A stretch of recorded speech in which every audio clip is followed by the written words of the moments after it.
যোৱাকালি মই কেইটামান টেলিভিশ্যনত এটা ডিবেট দেখিছিলোঁ যে তৃতীয় আৰু চতুৰ্থ শ্ৰেণীৰ চাকৰিত APSCৰ ধৰণে পৰীক্ষা কিয় হয়। দৰাচলতে আচল কথাটো হ'ল যে আমি APSCৰ ষ্টেণ্ডাৰ্ডৰ প্ৰশ্ন কাটিব খোজা নাই।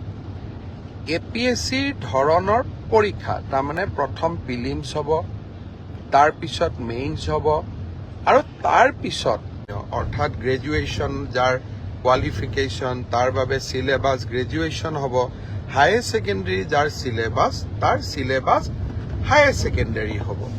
কিন্তু আমি এটা প্ৰস্তাৱ দিছিলোঁ যে এইবাৰ ADREৰ পৰীক্ষা প্ৰিলিমছ হওক, মেইনছ হওক আৰু ইণ্টাৰভিউ হওক। কিয় কৈছিলোঁ আপোনালোকে জানি আচৰিত হ'ব যে ৭,০০০ পোষ্টৰ ভিতৰত এটা পোষ্ট আছে যাৰ কোৱালিফিকেশ্যন হায়াৰ ছেকেণ্ডাৰী, আৰু সেই শিতানত ৩,৭০০ পোষ্ট আছে। তাৰ বিপৰীতে 11 লাখ ল'ৰা ছোৱালীয়ে আবেদন কৰিছে।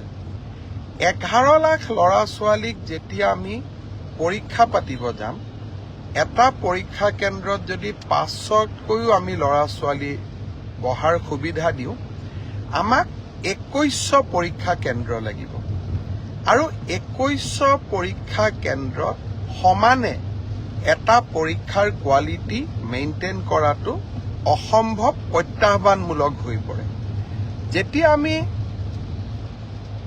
2100 পৰীক্ষা কেন্দ্ৰত আমি পৰীক্ষা পাতিম, কৰবাত ইনভেজিলেটৰজন ইমান ভাল কোৱালিটিৰ নহ'ব পাৰে, কৰবাত লিকেজ থাকিব পাৰে, কৰবাত চাকৰিত ইজনে সিজনক সহায় কৰাৰো অভিযোগ থাকিব পাৰে। যদি আমি প্ৰিলিমছত এই অভাৱ বা অভিযোগ যিসমূহ থাকিসমূহৰ পৰা আমি যেতিয়া প্ৰিলিমছৰ পৰীক্ষাৰ ফলাফল দিম, প্ৰিলিমছত 1 লাখ ল'ৰা ছোৱালীয়ে পাছ কৰিব, আৰু 1 লাখ ল'ৰা ছোৱালীক আমি যেতিয়া মেইনছ পৰীক্ষা পাতিম, তেতিয়া তাত পৰীক্ষাৰ কোৱালিটিটো আমি খুব সূক্ষ্মভাৱে মেইনটেইন কৰিব পাৰিম। অৰ্থাৎ শেষলৈ গৈ যোনে চাকৰি পাব, তাত কোনো ধৰণে কোনো কেণ্ডিডেটে কম্প্ৰমাইজ কৰি চাকৰি পোৱাৰ সুবিধা নাথাকে। সেইকাৰণে UPSCৰ পৰীক্ষাই হওক, APSCৰ পৰীক্ষাই হওক, তিনিটা তৰপত পৰীক্ষা পাতে। পৰীক্ষাৰ প্ৰশ্ন কাকতবোৰ APSC UPSCৰ দৰে নহয়। দুজন মানে কৈ আছে চতুৰ্থ শ্ৰেণীৰ কাৰণে APSCৰ দৰে পৰীক্ষা কিয় হ'ব লাগে। চতুৰ্থ শ্ৰেণীৰ ইণ্টাৰভিউত APR জনে ক্লাছ 10ৰ ষ্টেণ্ডাৰ্ডে পৰীক্ষাৰ প্ৰশ্নৰ উত্তৰ দিব, কিন্তু প্ৰিলিমছ আৰু মেইনছৰ মাজেদি যেতিয়া সৰকি আহিব, তেতিয়া চাকৰি যোগ্যজনে পাব। মোৰ এটাই লক্ষ্য আছিলে যে চাকৰি যাতে যোগ্যজনক বাদ দি আন কোনোৱেও নাপায়, কাৰণ চৰকাৰী চাকৰি যোগ্যতাৰ আধাৰত হ'লে আমাৰ ছাত্ৰ ছাত্ৰীসকলৰ শিক্ষা ব্যৱস্থাৰ ওপৰত আস্থা উভতি আহে। যোৱাবাৰ আমাৰ এটা পৰীক্ষাত কেণ্ডিডেট আছিল 6 লাখ, এইবাৰ এটা পৰীক্ষাত হ'ব আমাৰ কেণ্ডিডেট 11 লাখ। প্ৰিলিমছ মেইনছৰ মাজেদি আমি আহিলে আমাৰ বহুখিনি চেক এণ্ড বেলেঞ্চ আমি কৰিব পাৰিলোহেঁতেন। কিন্তু যি নহওক, মই বিশ্বাস কৰোঁ যে চৰকাৰৰ সিদ্ধান্ত যিমান হওক আমি বিতৰ্কৰ ঊৰ্ধত ৰাখিব লাগে।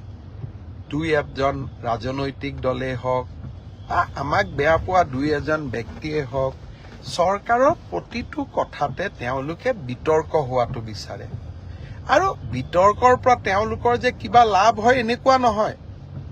যেন বিতৰ্ক কৰি চৰকাৰখনৰ ভাল প্ৰচেষ্টাসমূহকো তেওঁলোকে যাতে কৰবাত নিগেটিভিটিলৈকে ৰূপান্তৰ কৰিব পাৰে।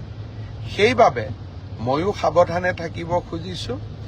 এইবাৰ আমি প্ৰিলিমিনাৰী পৰীক্ষা নাপাতো, মেইনছ আৰু ভাইভা ভচিৰ মাজেদিয়ে আমি পৰীক্ষাৰ ৰিজাল্ট দিম। অৱশ্যে 11 লাখ ছাত্ৰ ছাত্ৰীয়ে যেতিয়া 2100 পৰীক্ষা কেন্দ্ৰত পৰীক্ষা দিব, ই এটা ভীষণ প্ৰত্যাহ্বানমূলক হ'ব। কেনেকৈ পৰীক্ষা পাতিব পাৰিম, 2100 স্কুল কলেজ ই এটা ডাঙৰ প্ৰত্যাহ্বান হ'ব। চৰকাৰী বিষয়াসকলে এই বিষয়ে আলাপ আলোচনা আৰম্ভ কৰিছে। ৰাইজৰো সহযোগিতা লাগিব। কি ধৰণে পৰীক্ষাটো বিতৰ্কৰ ওপৰত ৰাখিবৰ কাৰণে ৰাইজৰো আমি সহায় ল'ব পাৰোঁ তাৰ বিষয়ে আমি চিন্তা চৰ্চা কৰিছোঁ। সময়ত আমি আপোনালোকক ক'ম। 3 অক্টোবৰৰ পৰা পুলিচৰ ইণ্টাৰভিউ আৰম্ভ হ'ব। তাত এনেকুৱা কোনো অসুবিধা নাই। যোৱাবাৰ যেনেকৈ নিযুক্তি হৈছিল এইবাৰো হ'ব। আৰু শিক্ষকৰ নিযুক্তিৰ ক্ষেত্ৰতো আমি ইতিমধ্যে ব্যৱস্থা আৰম্ভ কৰিছোঁ আৰু ইয়াতো বহুত বেছি বিতৰ্কৰ অৱকাশ নাই। আৰু এইবিলাকত নিশ্চিত কোৱালিফিকেশ্যন লাগে কাৰণে কেণ্ডিডেটৰ সংখ্যাও কম। কিন্তু তৃতীয় আৰু চতুৰ্থ শ্ৰেণীত এইবাৰ অসম্ভৱ প্ৰাৰ্থীয়ে আবেদন কৰিছে। সৰ্বমুঠ 18 লাখ আবেদন এই 14,000 পোষ্টৰ কাৰণে আমাৰ ওচৰলৈ আহিছে। যি কি নহওক, দুই এজনে সুধি আছে যে চিলেবাছ কেতিয়া দিব। মই অহা পৰহি বা মেক্সিমাম 4 দিনৰ ভিতৰত চিলেবাছ দুখন প্ৰকাশ কৰিবৰ বাবে মই ৰিক্ৰুটমেণ্ট কমিশ্যনক নিৰ্দেশ দিছোঁ। আৰু মই ভাবোঁ যে ইয়াৰ পিছত এই পৰীক্ষা সম্পৰ্কীয় আপোনালোকে যি কথা বুজিব খোজে, জানিব খোজে, ইয়াৰ পিছত ৰিক্ৰুটমেণ্ট কমিশ্যনে আপোনালোকক জনাই থাকিব। মই মুখ্যমন্ত্ৰী হিচাপে এই প্ৰক্ৰিয়াটোৰ পৰা খুব প্ৰয়োজন নহ'লে আজিৰে পৰা আঁতৰত থকাটো উচিত হ'ব।